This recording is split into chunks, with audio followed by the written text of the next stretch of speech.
Hey everyone, this is Dimitro from SalesByte, and today we got John Kyle from China Product Pros. And John is a specialist when it comes to sourcing products from China and working with factories. How are you, John? Thanks for coming. Great. Thanks for having me on the show, Dimitro. Happy to be here. Yeah. So I think this is a very great topic for a lot of new Amazon sellers sourcing products and for existing sellers. So I think maybe first tell me a little bit about your background for product sourcing so that people know you're the real deal, and then we can kind of discuss some topics. Sounds good. Okay. So for me, I first went to China in 2006, and I come from a small town in Canada. I was purely looking for adventure, and I planned to teach English for a year and then go back to Canada to carry on with my life. But I ended up falling in love with the country. I met some friends there who were pursuing their degrees in Chinese language and culture, and I decided to try that for one more year. And then, as things go, it ended up rolling into 5 years spent in China. Met my wife there. We fell in love, as the story is. We came back to Canada together. So over the years, I did some quick math, and I've spent something like 8 or 9 years back and forth. We're living in China, so it's a bit like my second home. I started sourcing on the side when I lived in China. I was helping friends back home who were looking for products, and I was on one of the earlier versions of Alibaba at the time, reaching out to factories, and so that was the earliest start in manufacturing. Fast forward to when I came back to Canada, I've been working in roles dealing with China ever since. So I worked with a small to medium sized clothing company here in Montreal. And because of the size of the company, I wore a lot of hats. So I was in on a lot of the manufacturing meetings, involved in sales and marketing, involved in sampling and quality control. And I would travel to China at one point to help set up a distribution network for the company there. So from there on forward, I got into management for a large university here in Montreal, and I was managing a lot of the university's relationships with China. And on the side, I've always had entrepreneurial aspirations. So I started a number of businesses. The first one that really took off was an Amazon-based brand that I started in late 2016. Um, and our superpower, my wife and I, in that brand, which is in the home storage space, has always been in sourcing. And as the brand grew and it did well, we ended up hiring a full-time person on the ground in China and setting up a small office there. And the trend of helping friends and acquaintances with their sourcing needs continued just on the side. If I was in China, I'd help pop into a friend's factory for them, help them negotiate, help look at maybe some quality issues that we're having to see what we could do there, and a bunch more examples. So with time, my wife and I were looking at each other. We had our office set up in China. That was growing. The brand was growing. There seemed to be a need for the services we were offering that were just growing organically. So we started China Product Pros about 2.5 years ago now. And it's been a lot of fun. We connect with all types of brands from startups into well-established eight-figure brands through to smaller brands as well. And it's great working with different product types. It's been a lot of fun. So I'm excited to chat with you about sourcing today. Great. So yeah, that's extensive experience you got in the relationship with China, and you got foot on the ground over there. But a lot of people who start selling on Amazon, they go to places like Alibaba to search for Mhm. products. So, what are some issues that people can run into and how to avoid them, and at what point a seller would, get in touch with someone like you, a person who can help in these matters. Sure, sure. So I'll touch on the first question quickly. It's definitely possible to go it alone, to do it yourself through Alibaba. But like anything, so our strength is that we've already put in the 10,000 hours of sourcing experience, just like if someone were to try to do PPC by themselves. So I think it's good to learn. It's good to go out there and understand it. And we ended up at the start doing it ourselves. So if you're going on Alibaba, I'll point out a few things that could be helpful for someone. So first off, if you're sourcing a product, it's good to reach out, of course, to multiple suppliers. You want to try to get a collection of different quotes to get an idea of around what the fair cost for that product is. If you reach out to 10 factories, you'll probably get a cluster of high prices. You'll get a cluster of maybe low ball prices you scratch your head about, and you'll have some in the middle as well. And by furthering conversations with those factories through Alibaba, you can understand why the prices may be such, and you can go into as you get closer. I wouldn't say early on in the process rather, to dive into strong negotiations. That's more once you get to sampling and past sampling into the ordering phase. But it gives you an idea of what to expect for your product pricing. And by having that, you can also validate your profitability forecast, right?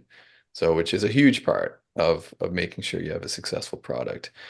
The other thing, and I think this is the thing you want to pay the most attention to on Alibaba, is who it is that you're working with. Is it a trade company or is it a factory? So a trade company is a middleman that helps connect foreign brands with factories. Um, and they can be helpful for sure. They usually have an office and a business center in a major city in China. They will speak English. They'll have an understanding of your product area. But what can happen with a trade company, well, what does happen is they need to pay for their staff in their office. And of course, they charge for that service.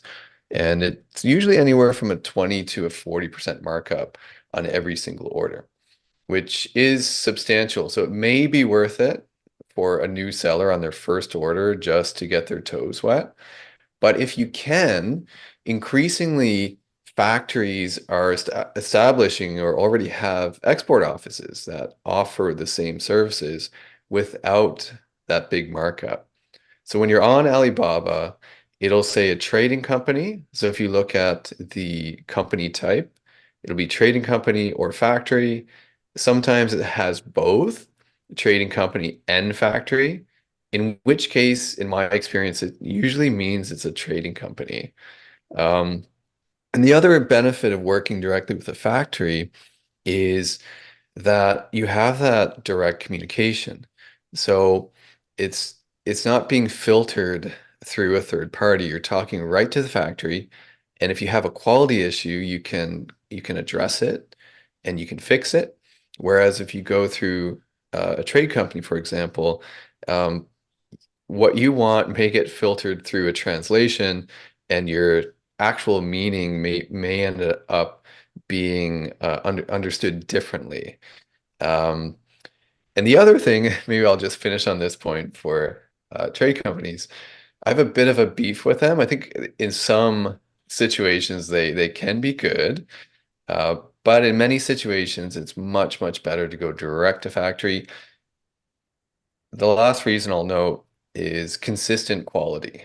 So if any for any brands that have been in this game a while, I think you can probably relate to what I'm going to say. And that's you order, let's say your first order, you get it in, quality's great, your customers are happy, reviews are 5 star, 4 star, everything's going great. And then, so you have confidence in your supplier. You put in your second order, and suddenly you get it, you do the quality check before you send it. Hopefully you're doing a pre-shipment inspection and you find out it's really different than your first order. The quality's off, maybe there's details that have been missed, and you're left scratching your head, what's going on? Why is it different? And if you're working with a trade company, it could be that they have you working with a different factory than the factory that your first order was from. Because for them, they're in the business of making money. And if you send them a PO, they will often put out a request for quotes from their portfolio of factories. So they may have 5, 10 factories that can make your product. And guess who they choose? They usually choose the one with the lowest price, right? So that's another reason why it's great to work direct with a factory. Um, Working with us as an agency, so our whole positioning in China Product Pros is to be seller side focused. So we don't take any commissions.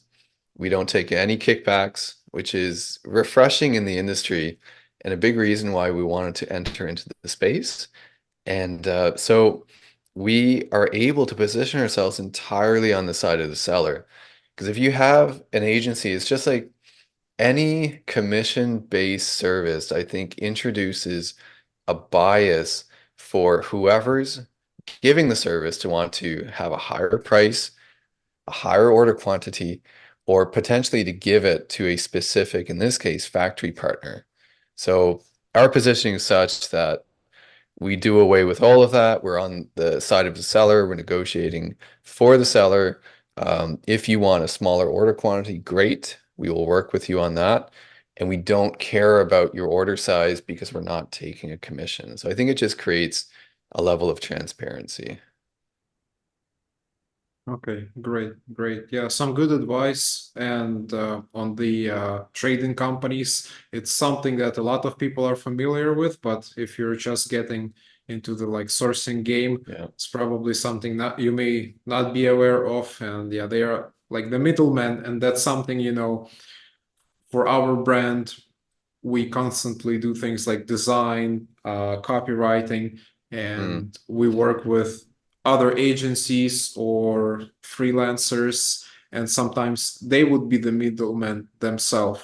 So this mm, year we're focusing on bringing on all the key roles for our managing our brand in-house to cut off the middleman, because yeah, we need fair, we need the fair. quality there. Yeah, And no, hope you have more of a control on quality. Yeah. Yeah, and hopefully this way we can also offer these services to the brands that we manage, because the Hmm. same people that do for our brand will work on the Right. rest of the projects. Um, so yeah, you said how to find the factories, and another topic I wanted to discuss is trying to save on certain aspects. So I know it is possible to save like on shipping, on production, but Hmm. from what I heard from other sellers, sometimes when they ask a manufacturer to save on something, they could cheap out on the materials or something like that, Mm. Yeah, or on the package quality is also important for on sure. Amazon. So yeah, any advice on negotiating pricing in these terms? Where can sellers save money without like hurting the product, you know? Yeah, yeah, that's a good point. So, in my experience, when dealing with Chinese factories, they usually want to say yes. But sometimes hidden behind their yes can be them changing the quality unbeknownst to the brand. So, what I would suggest is putting a process in place, whether you use an agency, whether you do it in-house, but don't just talk to your factory when you're putting in a PO or when there's a problem. Talk to your factory every month if you can, especially if you have larger order volume or multiple products, because negotiations are never really a one-off conversation. They're an ongoing conversation. So if we want to focus on pricing with a factory, we have to understand what pricing is made up of. So One, again, who are you dealing with? Are you actually dealing with a factory or a trading company? I don't want to harp on that too much, but I do see many established brands that have been selling for 4, 5, 6 years who are still working with the trade company. So it could be worth, in fact, I would say it's absolutely worth looking at going direct. You would save 30% on your COGS, maybe more. So that's one. Um, Keep an eye on the FX rates. So if you put an order in, let's say 6 months ago, and the exchange rate, assuming you're paying in US dollars to the Chinese yuan, was lower then, but it's higher now, that means the factory is making more off your order. So it's very well worth to look at that and say, hey, the exchange rate has changed for 10% more in your favor into Chinese yuan. Therefore, I wouldn't say give me 10% off. It's if you want a good factory relationship, it's nice to try to meet them in the middle.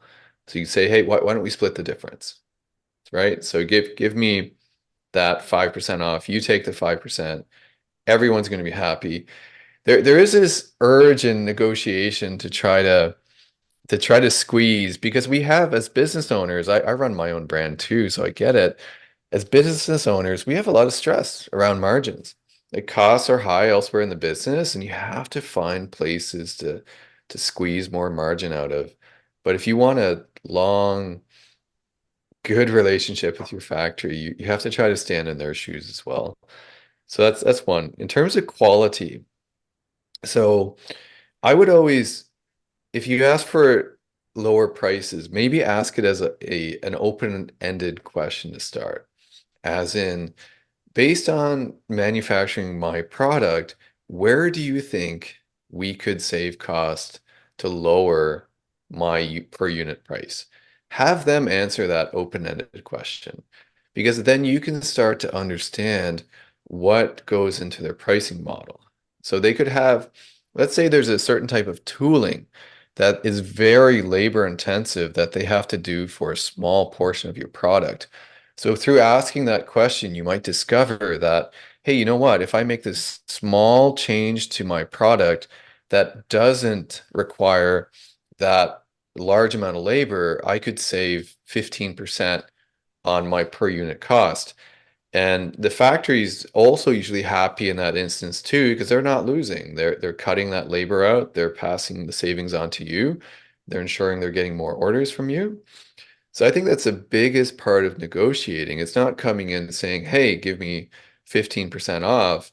It's saying, hey, you know what? I'm having a tough time. Costs are really high, advertising's up, competition's up.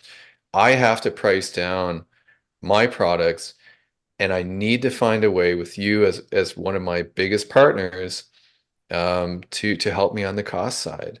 So and then having that open conversation, asking them about what their pain points are, telling them about what yours are, and having this conversation um, continuously, and especially before each PO. So if you're putting in 4 POs a year, that means you should be touching it at least 4 times. I would say even more on negotiations.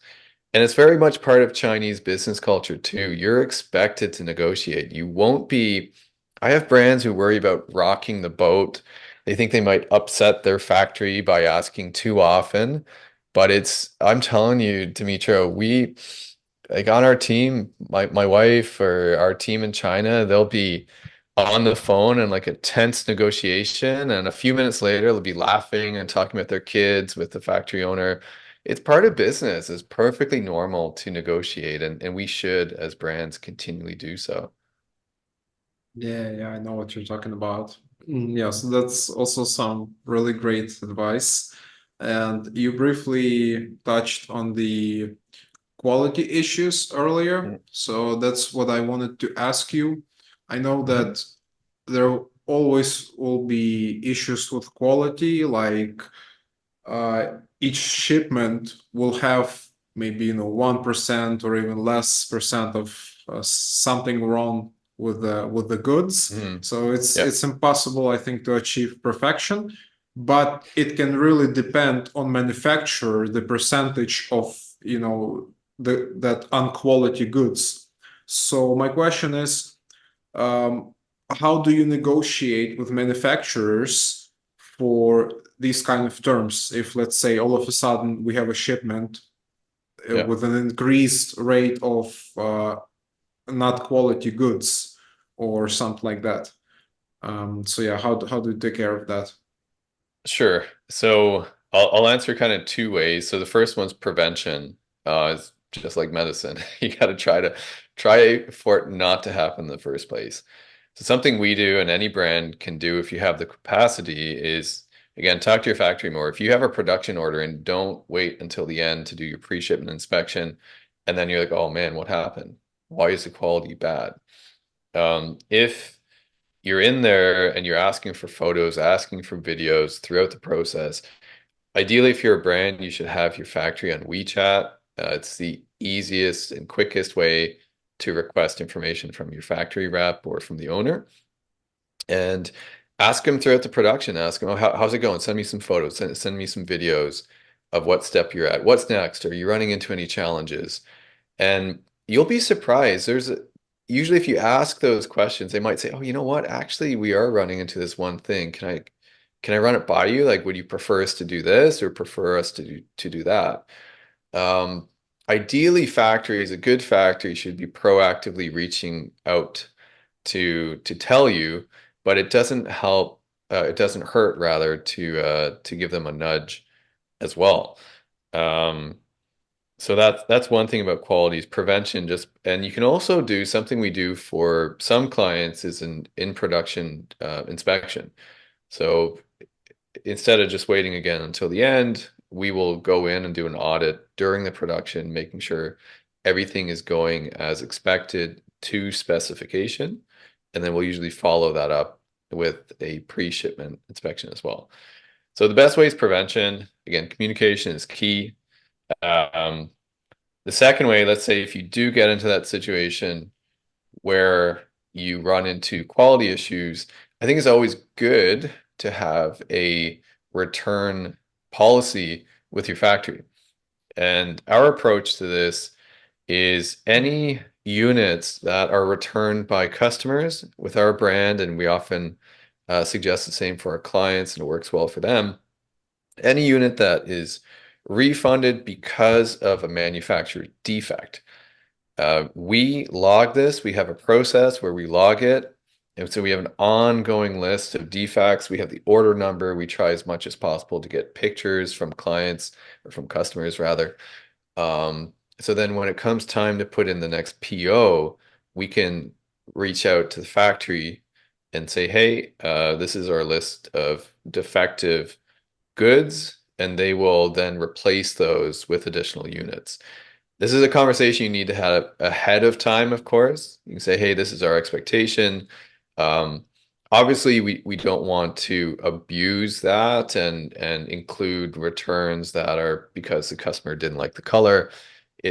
So I think, but you can save a lot this way.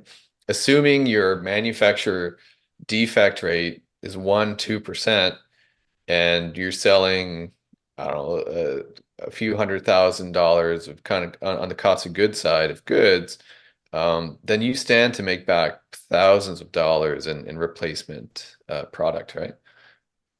Yeah, yeah, So sure. I think that brands, if you don't have that in place, you could put that in place this week and it will start saving you money right away. Yeah, having the quality checks is key for sure. Even if you have a long relationship with the factory, you can save money for sure. And you can just hire like there are services, standalone services for inspection check, Yeah, or if you're working with a company like you actually have people on the ground there. yeah, exactly. The Okay. the other thing I'll say really quickly is so not only is it financially helpful, but it also creates a process for ongoing quality improvements.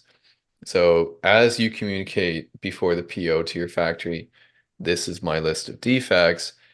the conversation naturally leads into what can we do on this PO to prevent that? And what should happen over time is your defect rate will continue to decline. Obviously, the factory, it incentivizes them. They don't like giving you free units, so it also incentivizes them to improve as well. Yeah, for sure. Okay.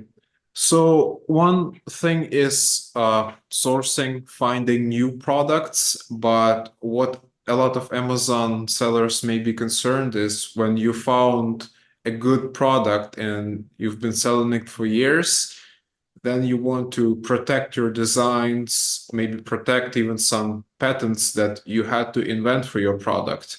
And I Mhm. feel like this is where a lot of sellers are scared that whatever promises they may get from the manufacturer will not be legit or they won't hold them. And even we had experience with people just copying our Mm. designs, and we had to take some action. But yeah, what do you recommend? How you prevent your manufacturers and other people from taking your designs patents? Sure, sure. So we also have design patents on some of our products, so I can and certainly with many of our clients. We like to start early as part of the sourcing process for a new factory. We, when we start sharing unique designs, we'll usually start with signing an NNN agreement. And it's not perfectly enforceable, as I'm sure many listening will know, but the more important thing is it sets a precedent with the factory that you care about your intellectual property. And it's surprising how many brands don't do this. So, talking to factories, I would say 60, 70% of brands don't have any form of non-disclosure, non-use, non-competition agreement with their factories.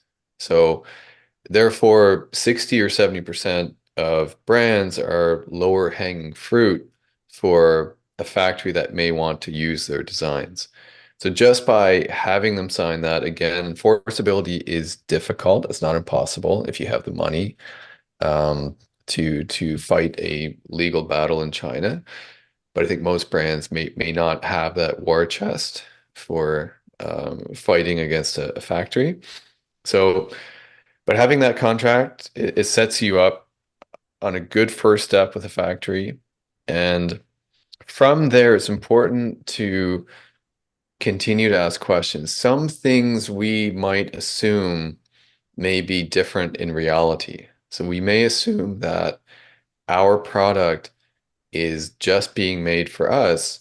But some factories, they may think, yes, we are going to uh, respect their IP and we'll only offer their product to them for their markets. That's a key word, for their markets. They may believe that it's perfectly logical and acceptable to offer your product to clients in different markets. Let's say you sell strictly in the USA. They may think, you know what, I have a client from Australia. I think they might be interested in this design. Let me offer it to them. So we ask very pointed questions and we make it very clear that we do not want you cannot use our designs in any jurisdiction throughout the world. Um, because oftentimes they will if you don't make that clear. They might still if you make that clear, but the chances decrease. Um, the what was the other thing I wanted to say? This one, two. Um, yeah, th those are I think those are the biggest steps you can take. You want to continue that conversation with your factory. If you have a novel product that is different and you are shopping it around, I recommend not to take your actual finished product and ask 10 factories about it. That's 10 factories that would have all of your information.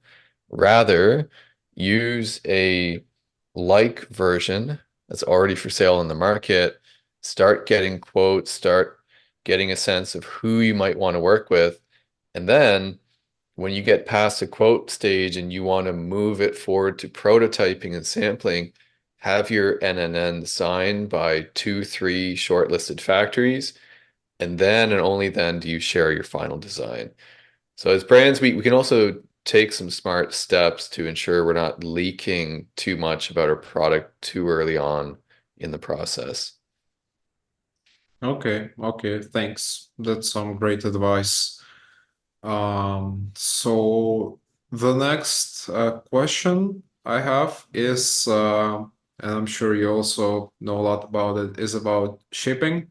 So to get products from China to the US or Europe, Canada, whoever's selling where, it's a lot of distance, and there are different possible scenarios you can ship them, which will Hmm. also affect the prices. So from Mm, your own experience and maybe from what you see your clients are doing, what are some yeah, of the best practices to shipping those products to Amazon? sure. So I think the first question we have to ask ourselves as a brand is what is most important to the brand right now, to the business? Is it profit or is it cash flow? It's usually both, but there's one that so if cash flow is the biggest concern, not enough cash is coming in to be able to pay your upcoming bills, then you may be interested in taking, let's say you were shipping larger amounts of product, you may want to chop those into smaller, less than container load LCL shipments, and then therefore drip feed more from China. This is what we all love to hate Chinese sellers for various reasons, but they are so good at logistics.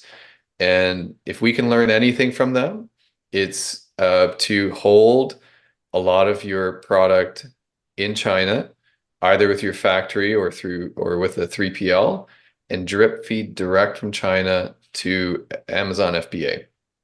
That will have a kind of a double effect of helping with your cash flow. For a lot of these arrangements, we try with the factory to, let's say we order 1,000 units, we'll pay our whatever it might be, 20% deposit, and then we only pay the balance on whatever ships. So if we send out 500 units, we're only paying the balance on whatever ships. We're protecting our cash on the 500 units that are still sitting with them. And then maybe after another month, we then pay for those when those ship. A secondary effect is you're not paying to bring it through a 3PL in the US. And so you're not paying for that handling charge to bring in your container or shipment, and you're not paying for the storage or for the forwarding fees, and then for the trucking fees from Amazon partner carrier from the warehouse into Amazon. Mind you, every business is in a different situation, so you have to. This is one trick that might work if those are pain points for your business. Another thing to keep in mind is forecasting. Work on your forecasting. If you find yourself always in a rush to get product out, you are probably overpaying on shipments by air freighting, by taking the fast boat. So if as brands we can better forecast, then you can take the lowest cost shipping option called the slow boat, and you will have a better landed cost once it gets into your target market. So forecasting is huge. And a lot of great softwares out there right now that you can use. We use SoStocked as one. We migrated over from using simple like Excel sheets, which at one point were as our SKU count grew, it became not easy to keep everything well organized. Um, so those are some big ones. I think being planned, forecasting, playing around with different pricing on, so whether it's sending in a container or LCL, um, getting multiple quotes. So a lot of if you don't have a process in place in the brand to get multiple quotes, I know a lot of business owners themselves are still reaching out to a single freight forwarder to get a quote, then you're probably missing out. You should get at least three quotes on your shipments to make sure what you're paying is fair, and then continually look for. I'm not saying jump to a new partner each time, but have a handful of trusted partners you can get quotes from, and that's absolutely what we do. We want to make sure we're paying the most competitive rate, and by shopping for quotes and comparing, we know that to be true. Yeah, yeah, sure. That's a great advice. The strategy for the keeping product in China and sending Mm, it directly to Amazon. I hear that a lot of sellers finding this strategy work well for them recently. But mm, me myself, I don't really work that much with logistics. Actually, my business partner does. I'm mostly advertising and marketing. But what he says is this strategy, I don't remember exactly why, for some reason, doesn't really work for us. So actually, we do ship mm, it to third-party warehouses in the US first, and then hmm. ship it to different warehouses. So I guess it Yeah. depends for, some sellers, this may be better for some not. Um, so yeah. I think we covered a lot of great topics. Is there anything else you wanted to add before I have the last question? I think those are the main things. Hopefully there's some actionable tips there for whoever's listening. Be happy to follow up if anyone has some questions. I'll leave my contact information at the end. If you want me to clarify or elaborate on any of these points, for whoever's listening, I'd be happy to. Yeah, we'll drop all the links in the description. Actually, yeah, what I wanted to say Yeah. is we also use So Stocked, and I even Oh did yeah. an Okay. interview with Chelsea, but it was actually about Okay. copywriting. Okay. Yeah. Um, so yeah, and for me, yeah, it's also the stock is important when working with advertising. Mm, That's what we had a problem with our brand. Our shipment got lost. We were testing this new freight forwarder or something. So the shipment arrived to the US, a large shipment, and okay. just something happened to it. So we went out of stock for a while, and then finally the new shipment started arriving. Mm, But yeah, it's important to keep an eye, especially when you have a lot of yeah. SKUs, and you running ads. You need to see, like, now I even look into exactly when the shipments are coming in from China. So I kind of Mm, look ahead of time. So I also can yeah. plan the advertising. And yeah, the so That's smart. stocked. Yeah, the Yeah. so stocked also helps with it. Okay, No, I so think that's yeah. great, Dimitri. Like you need that link between your inventory situation and how much you're pushing on advertising. So yeah, that's great that you're doing that. Yeah, because also our product has multiple color variations, and Mm, different colors can be popular for different holidays. So that's why we also need to always keep an eye on certain variations, how much we're gonna have of them for in the specific period of time when there might mm, be an increase of demand, because right, exactly, we exactly. have multiple SKUs, and if you look like the sales kind of like a graph, all year it Mm, can be mostly steady with little, up yeah, and down, but certain right. periods, again, where there is some holiday, you see it's Yeah, up. So yeah, you need to account that for stock as well. sure. Okay, so my last question is, and maybe it's a little bit tricky, but Uh-huh. can you name three people in Amazon space you are following and would recommend other people? And it can be you or me. So it's anyone like you Sure. follow on LinkedIn or YouTube for any Amazon advice. Yeah. Yeah, absolutely. Okay. So I like Brandon Young. Yeah. He has a lot of good actionable content. He's involved in different areas of the space. I follow him. I do a lot of my following through LinkedIn. So we have Brandon Young. I really like Steve Simonson. Mhm. He's in the sourcing space, but he's one of these old school guys that has been in e-commerce for a long, long time. And I really like fellow Canadian Norm Farrar, the beard guy. Yeah. I think he has some great content. He's also been in the space a long time. I think the commonality between all three of these people is that they're very generous with what they share. So they share a ton of great content, a lot of actionable content, and that isn't over the top salesy. So I'm trying to replicate that in my own content on LinkedIn. It's good to have role models like that for sure. Yeah, yeah, all the great names. Yeah, familiar with all of them. And yeah, Brandon, Yeah. I'm proud to call him a mentor because me and my Hmm. business partner were in his Seller Systems community and use Hmm. his data dive tools. So yeah, those are some great people to follow and follow you as well for all the sourcing questions. We'll have all the links down below. So yeah, John Kyle, I think it's been really great, and thanks so much for sharing. Um, so yeah, we're done for today. Okay, perfect. Thank you for having me on, Dimitro. So nice to connect on sourcing and to chat with you. Yeah, amazing. Thanks. Perfect. Okay, okay. We'll talk soon.